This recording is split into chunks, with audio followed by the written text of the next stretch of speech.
Добрый вечер, друзья! Вы смотрите «Горячий комментарий», и сегодняшний эфир проведу для вас я, Андрей Микряков. Тема нашего эфира: полк Калиновского меняет свою структуру и идет в политику. Уже совсем скоро мы подробно обсудим данную тему с нашим гостем. Вас же попрошу поддержать этот прямой эфир, задавать вопросы нашему сегодняшнему гостю в чате трансляции, пишите комментарии и ставьте лайки. Но лишь в том случае, если вы находитесь в максимальной безопасности, а это, увы, за пределами Республики Беларусь. Давайте начинать.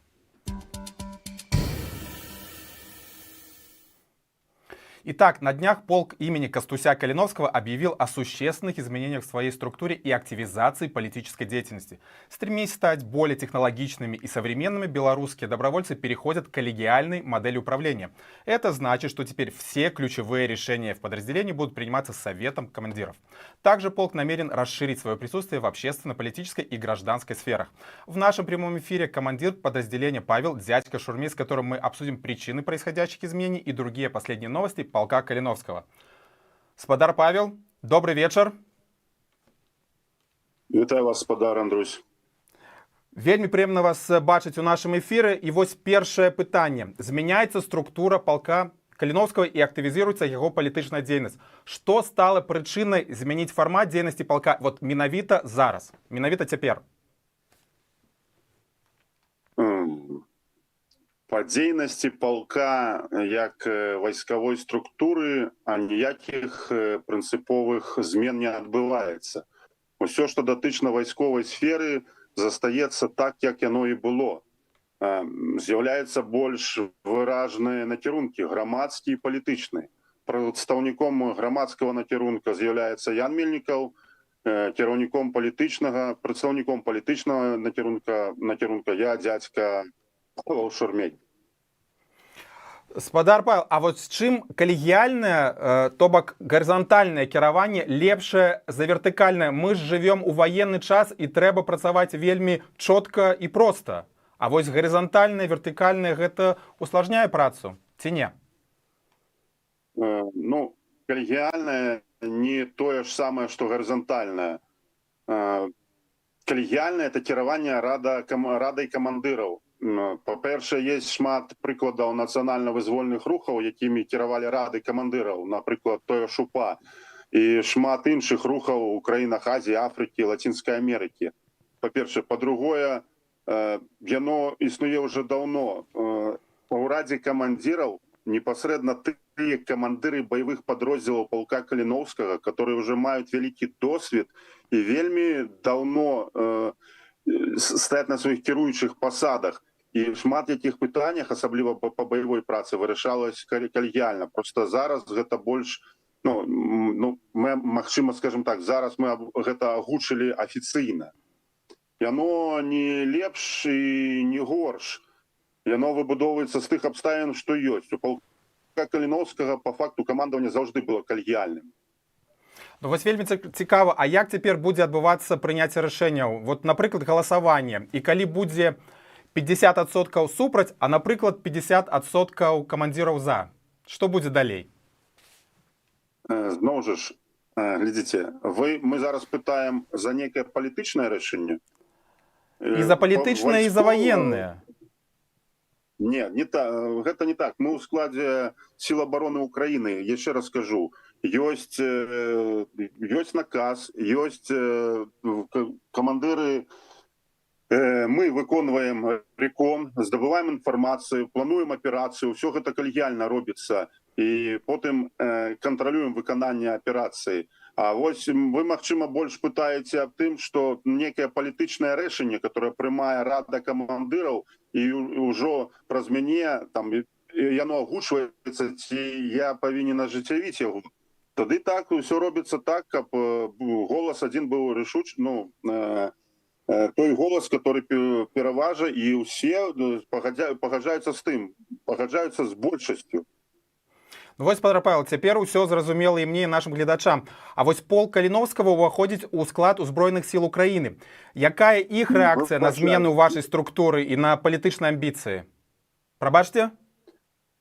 Вы меня пробачьте, с полк імя Костуся Калиновскага уходит у Головное управление разведки Міністерства обороны Украины, але ён уходит не ў збройныя сілы Украины, а ў сілы обороны Украины. Это крыху розныя рэчы, но мы зараз не про гэта.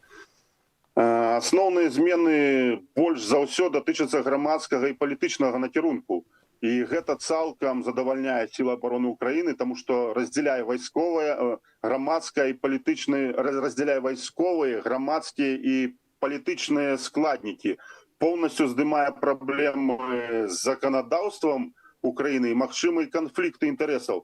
Напрыклад, можна ўзгадаць тыя ж выбары ў Координацыйную раду 1,5 гады назад, калі частка дзеячых вайсковаслужбоўцаў спрабавала выдвигацца ў якасці кандыдатаў. І хаця, если я не памыляюсь, на той момант іншаземцам не было, так як мы іншаземцы, не было гэта забаронена, але, умоўна кажучы, там праз нейкі тэрмін, калі гэтае пытанне паўстала, просто на ўзроўні вайсковай часціны была забарона. Зразумела, тады спадар Павел... пытанне здымаецца. Так, разумею вас. Тады пераходзім да палітычнай часткі нашага эфіру. Вось для чаго зараз палку Каліновскага спатрэбілася актывізацыя палітычнай дзейнасці, і ці ёсць ужо у вас аформленая палітычная праграма, напрыклад? Ну, якая можа быць палітычная праграма ў нацыянальна-вызвольнага руха? У любым і не толькі беларускім нацыянальна-вызвольным рухі, які аб'ядноўвае ад левых да правых, ад анархістаў, ну, у нас монархістаў няма, але людзі самых розных палітычных поглядаў. Тая праграма, якая ёсць, для нас не з'яўляецца класічнай праграмай палітычнай партыі, але яна адлюстроўвае жаданне не толькі байцоў, але па маім перакананні абсолютной большасці беларускага народу. Чаго сёння жадае большасць беларусаў? Спынення палітычнага тэрора, свабоды палітвязням ды магчымасці тым, хто вымушаны з'ехаў, бяспечна вярнуцца на радзіму.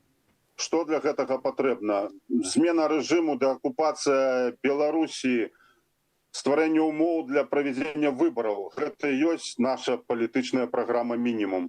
А вось якімі сіламі і сродкамі гэта дамагчыся, гэта ўжо іншае пытанне.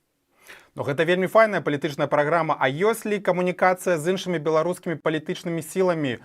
І вы сябе бачыце як частку некай структуры асобнай, ці як такі увогуле такі вельмі вялізны цэнтр асобны? Ці частка структуры некай? Мы адчынены, мы адкрыты для размовы з усімі палітычнымі сіламі. Галоўнае з тымі, хто гатовы вырашаць канкрэтныя пытанні. Таму на дадзены момант за ўжо 5 гадоў з 2020 года, скажем так, некаторыя паказалі, на што яны здольныя, но яшчэ раз, мы адчынены для ўсіх. Самы галоўны, паўтараюсь, самы галоўны крытэрый — это тыя, хто канкрэтна жадае, каб адбыліся змены. Спадар Павел, а вось стварэнне ветэранскага руху каліноўцы — гэта такі асноўны крок да палітычнай такой суб'ектнасці. І чым будзе займацца гэты рух?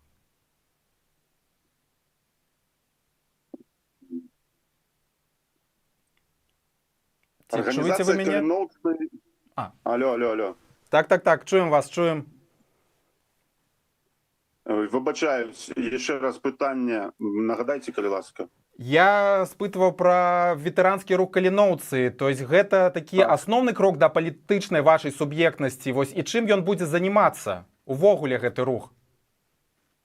Яшчэ раз нагадываю, што грамадскай арганізацыяй каліноўцы будзе займацца Ян Мельнікаў, наш ветэран. І яе асноўны накірунак — гэта дапамога былым байцам з пытаннямі легалізацыі, юрыдычныя пытанні і дапамога сем'ям нашых загінулых пабрацімаў, таксама параненым. Так, вядома, пан Павел, але ж раней вот полк Каліновскага был суб'ектны, мне так кажется, у тым ліку як палітычны актар. Ці не страціце вы сваю унікальную не побаюся гэтага слова, грамадска-палітычную суб'ектнасць, пачаўшы больш актыўна занимацца палітычнай дзейнасцю, бо палітычная дзейнасць гэта альянсы, дамоўленасці, стратэгіі, і яны вельмі часта будуць з апанентамі. Я вас пачуў. Ну, глядзіце, па-першае, ужо неаднаразова я ў інтэрв'ю казаў аб тым, што кожны з нашых ваяроў, кожны з нас, калі прыняў рашэнне прыехаць ва ўкраіну і прыняць удзел у абароне ўкраіны, гэта ўжо палітычны крок. Жадае чалавек гэтага, не жадае, ён узяў зброю ў рукі, гэта палітычны крок. Як Мао казаў, вінтоўка параждае ўладу.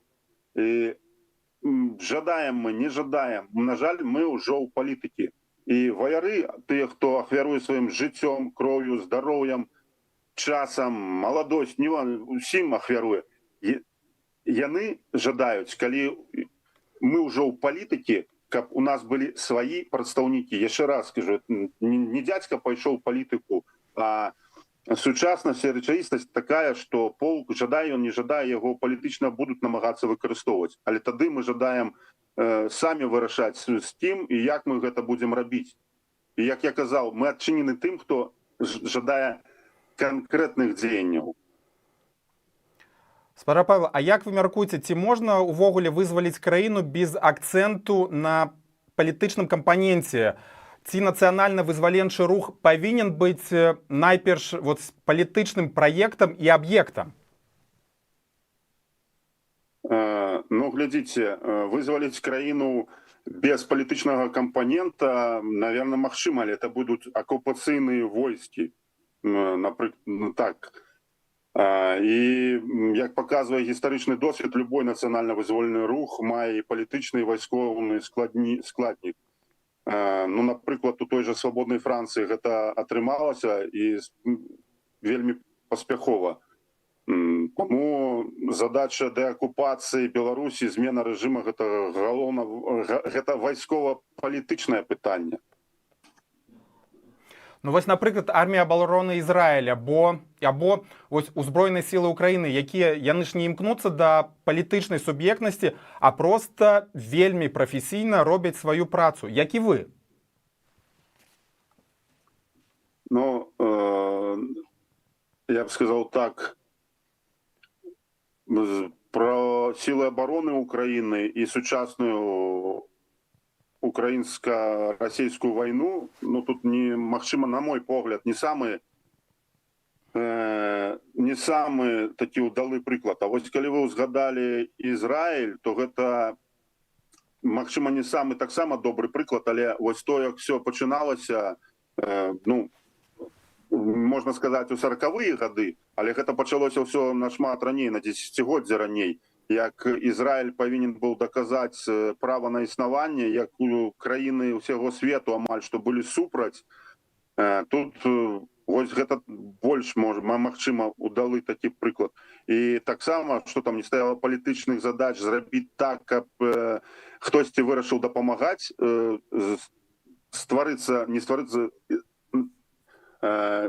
дапамагчы з'явіцца такой краіне, як Ізраіль. Гэта таксама былі палітычныя пытанні. Ну, хорошо, добра, згодны з вами, згодны на 100%. Ну, вось глядзіце, палітыка патрабуе доўгай працы, кампрамісаў, перамоў і стратэгічнага мыслення. А ці ёсць у палку дастаткова такіх людзей, гатовых працаваць вось у гэтым фармаце? Ну, вайна таксама патрабуе стратэгічнага мыслення і доўгай цяжкай самаахвярнай працы. Полк — гэта пра вайну і пра вайсковую сілу. Палітычны накірунак — гэта рух каліноўцы. Склад палітычнай структуры засвярджаецца радай камандыраў і справаздачыцца перад ёй. Кадраў заўжды не хапае, як ніколі і нікому не хапае. Таму мы зацікаўлены ў яго пашырэнні. Але калі вы паглядзіце на палітычныя рухі ў Польшы, ЗША і нават у Лукашэнкі, то пабачыце, там заўжды людзей таксама не хапае. Ну так, згодны. А спадар Павел, а як вы плануеце аддзяляць палітычныя рашэнні ад вайсковых, каб пазбегнуць і канфліктаў, і, скажем так, непразрыстасці некай?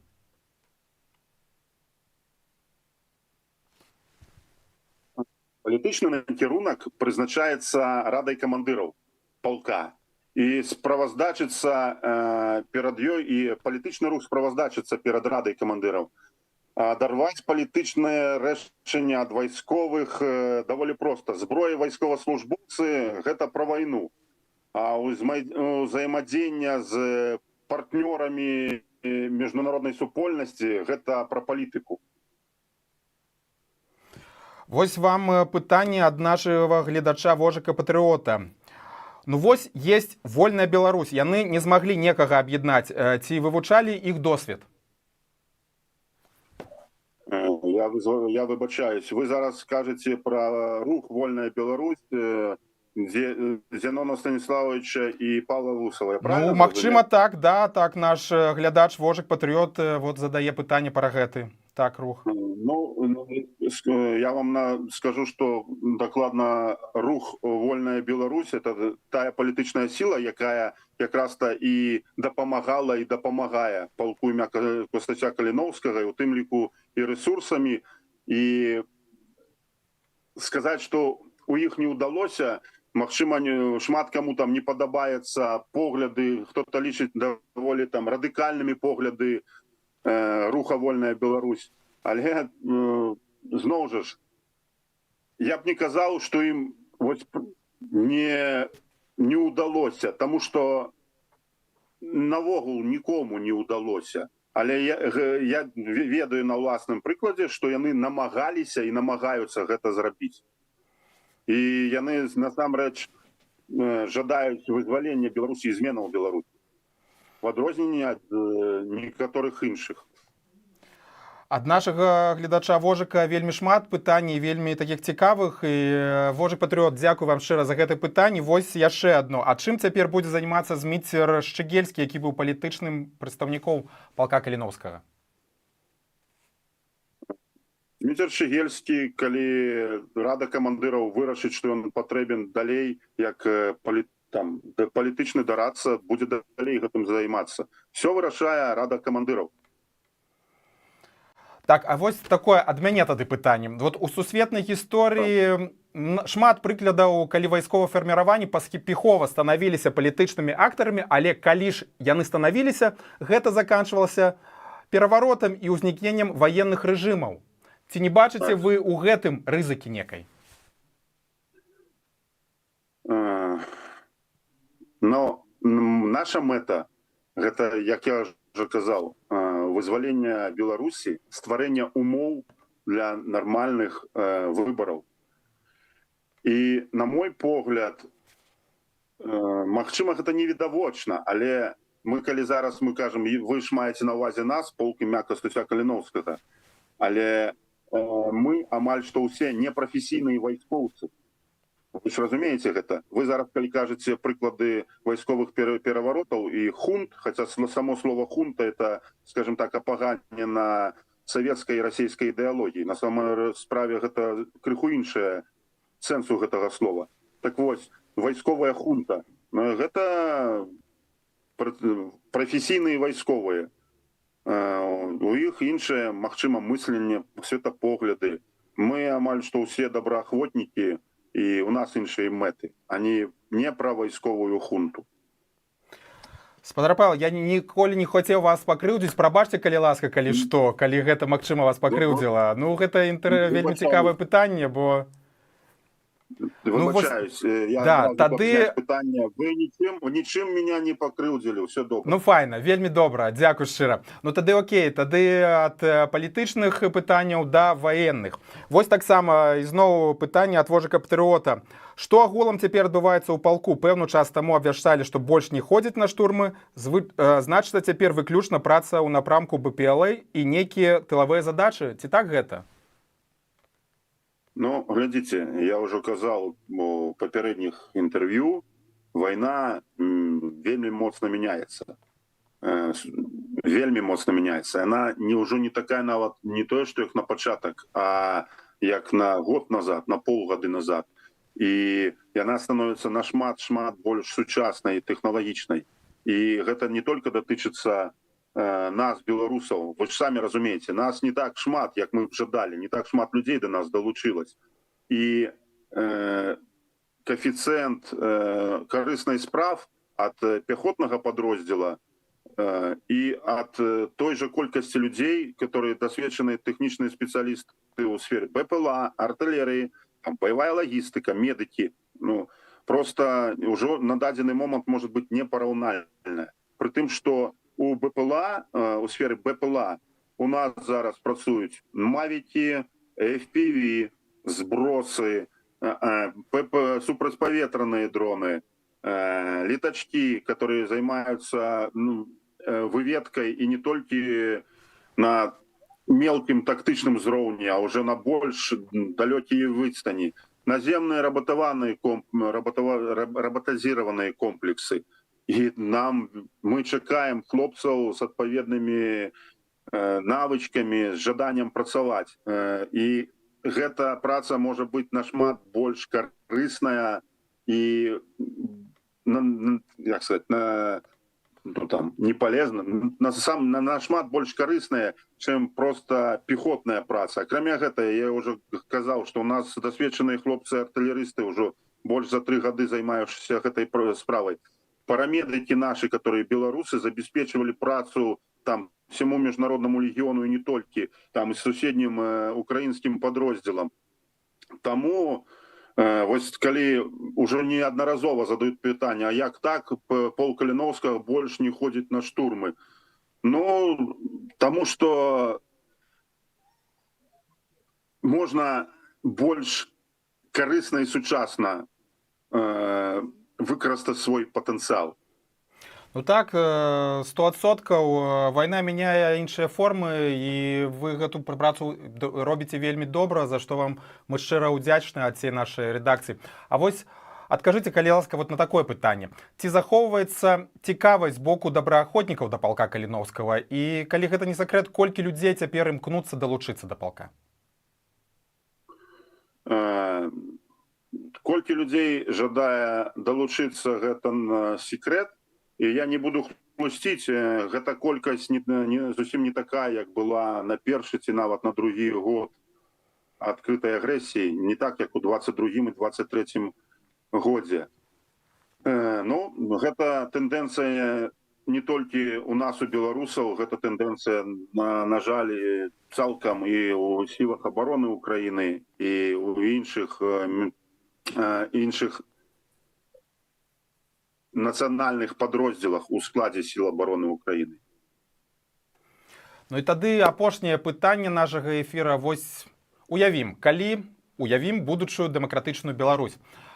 Якую ролю вы бы хацелі, каб заняў полк Каліновскага ў ёй? Вайсковую, палітычную ці некую маральна-лідарскую, напрыклад? Ну, шчыра кажучы, я лічу гэта пытанне штучным.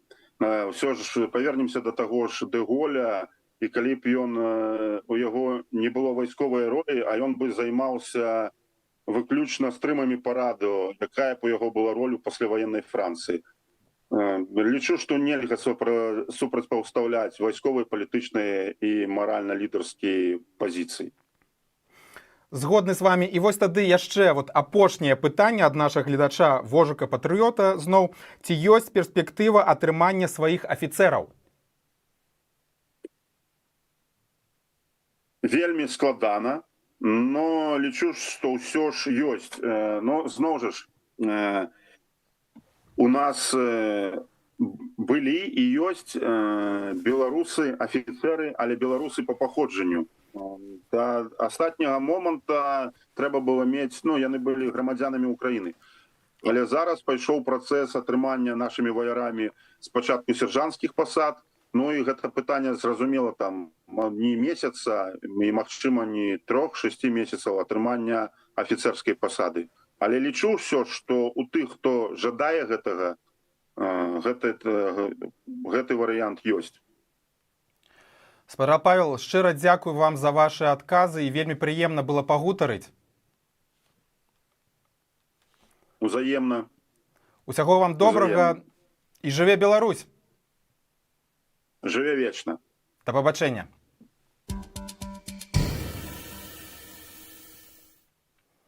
Павел Дядька Шурмей, командир полка Калиновского, был в нашем вечернем эфире на Маланке. А вам, дорогие зрители Маланки, хочу напомнить, чтобы вы не забывали, что теперь наш канал доступен не только на YouTube, но и через спутниковое вещание на платформе Беларусь Tomorrow.